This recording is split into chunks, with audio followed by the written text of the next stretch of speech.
सुजस आवाज राजस्थान, एक आवाज जो हमेशा आपके साथ, जन जन के साथ हाजिर है। ताजा तरीन पेशकश।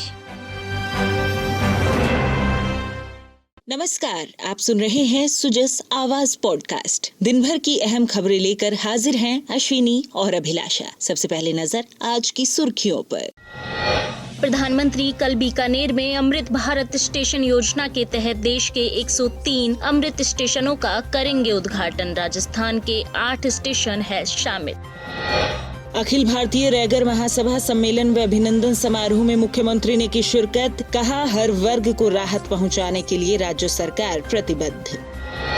उद्योग और वाणिज्य मंत्री ने की राजस्थली के सॉफ्टवेयर सरल की लॉन्चिंग। पारदर्शिता, बेहतर सुपरविजन के साथ साथ समय की होगी बचत। और अब खबरें विस्तार से। आप सुन रहे हैं सुजस आवाज राजस्थान।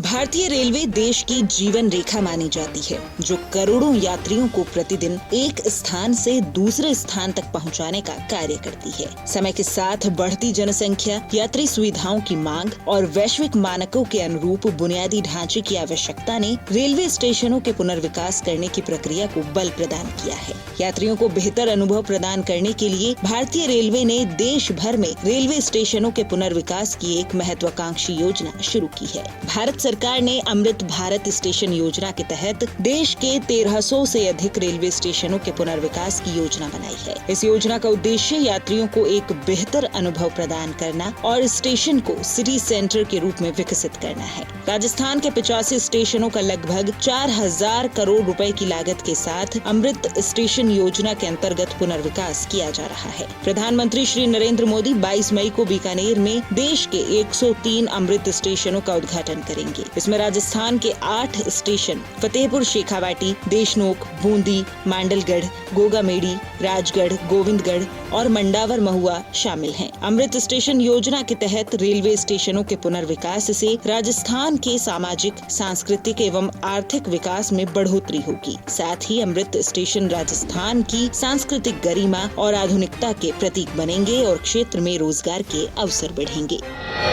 मुख्यमंत्री श्री भजनलाल शर्मा ने आज जयपुर में आयोजित अखिल भारतीय रैगर महासभा सम्मेलन व अभिनंदन समारोह में शिरकत की। इस अवसर पर कार्यक्रम को संबोधित करते हुए मुख्यमंत्री ने कहा कि यह संगठन आजादी के पहले से बना हुआ है। इस समाज का राष्ट्र के प्रति और आजादी की लड़ाई में बड़ा योगदान रहा है। मुख्यमंत्री ने कहा कि आज देश के प्रधानमंत्री श्री नरेंद्र मोदी के नेतृत्व में हर वर्ग उन्नति कर रहा है। क्योंकि ये जो संगठन है ये आजादी से पहले बना हुआ है।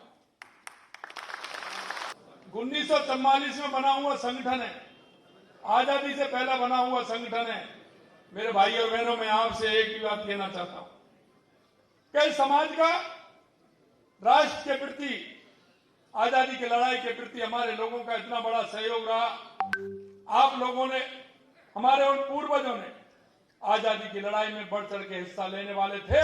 मैं ऐसे उन सभी को भी प्रणाम करता हूं। यह समाज हमेशा समाज हित की, राष्ट्र हित की बात करता है। हमेशा आप लोगों ने समाज की और राष्ट्र की परवाह करते हुए आगे बढ़े हैं और इसलिए मैं आप सभी को बधाई भी देता हूं, क्योंकि आप देख रहे हैं देश के यशस्वी प्रधानमंत्री नरेंद्र मोदी जी के नेतृत्व में देश का हर वर्ग, हर जाति, हर समाज उन्नति कर रहा है। इस अवसर पर मुख्यमंत्री ने संविधान निर्माता बाबा साहेब डॉक्टर भीमराव अंबेडकर को नमन किया। मुख्यमंत्री ने कहा कि विगत वर्ष राइजिंग राजस्थान निवेश यात्रा के दौरान लंदन में किंग हेनरी रोड स्थित अंबेडकर हाउस का दौरा कर अभिभूत महसूस किया। पूरी दुनिया बाबा साहेब के अर्थशास्त्र, सामाजिक दर्शन और कानून के ज्ञान का लोहा मानती है, इसलिए उन्हें सिंबल ऑफ नॉलेज भी कहा जाता है। भारत माँ के महान सपूत, संविधान निर्माता भारत रत्न बाबा साहब को भी मैं नमन करता हूँ कि उन्होंने हमारे संविधान का निर्माण किया। साथियों, इस देश और प्रदेश में ही नहीं, बाबा साहब को दुनिया भर में बहुत आदर से देखा जाता है। पिछले साल राइजिंग राजस्थान के लिए निवेश यात्रा के लिए मुझे लंदन जाने का मौका मिला। मैंने उनका किंग हेनरी रोड स्थित ऐतिहासिक अंबेडकर हाउस का दौरा किया। निश्चित रूप से मैं अभिभूत हुआ। इसलिए मैं कहना चाहता हूं, दुनिया आज भी उनके अर्थशास्त्र, सामाजिक दर्शन और कानून का ज्ञान लोहा मानती है। उन्हें इसीलिए तो सिंबल ऑफ नॉलेज कहा जाता है। उन्होंने दुनिया का सबसे बड़ा संविधान देकर भारत को सबसे बड़ा लोकतंत्र बनाया। संविधान के प्रारूप समिति के अध्यक्ष के रूप में संविधान निर्माण में अमूल्य योगदान की वजह से हम उन्हें भारतीय संविधान के निर्माता के रूप में भी याद करते हैं। उन्होंने महिला सशक्तिकरण, श्रम सुधार जैसे हर क्षेत्र में उन्होंने महत्वपूर्ण योगदान दिया।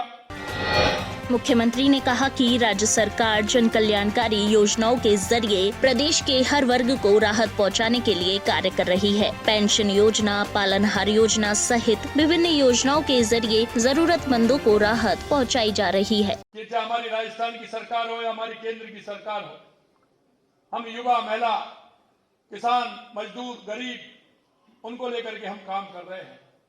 और मैं ये भी आपको कहना चाहता हूं कि लगातार हमने जिस तरह की योजना बनाई है, चाहे हमारी पेंशन योजना हो, चाहे हमारी पालनहार योजना हो, ज्यादा मैं करूंगा तो समय ज्यादा लगेगा। और आपने देखा होगा, पहली बार विमुक्त घुमंतु और घुमंतु समुदाय के कल्याण के लिए दादू दयाल घुमंतु सशक्तिकरण योजना का काम किया, जिसके लिए 60 करोड़ रुपए तो उनके खर्च किए, लेकिन उनको लगभग 26,000 लोगों को पट्टे देने का काम, जिनके पास कोई स्थान नहीं था रहने के लिए, ये भी हमारी राजस्थान की सरकार ने किया। राजस्थान की महिलाओं की मेहनत, विश्वास और सपनों से बुनी कहानियां आज पूरे देश के लिए प्रेरणा का स्रोत बन रही हैं। ये है विमेन ऑफ राजस्थान, नारी शक्ति का वो जज्बा जो साबित करता है दृढ़ निश्चय के आगे कुछ भी असंभव नहीं। अपने हौसलों से नई राहें तलाशने वाली ये महिलाएं न केवल राजस्थान बल्कि पूरे देश की शान है। इन महिलाओं को सशक्त और आत्मनिर्भर बनाने में मददगार साबित हो रही है राज्य सरकार की जन कल्याणकारी योजनाएं। हर सिक्के के दो पहलू है। पहला, जहां जो है ठीक है, और दूसरा, जहां उम्मीद है, सपनों की एक उड़ान है। इस मेहनत और विश्वास से भरी कहानी का नाम ही तो विमेन ऑफ राजस्थान है।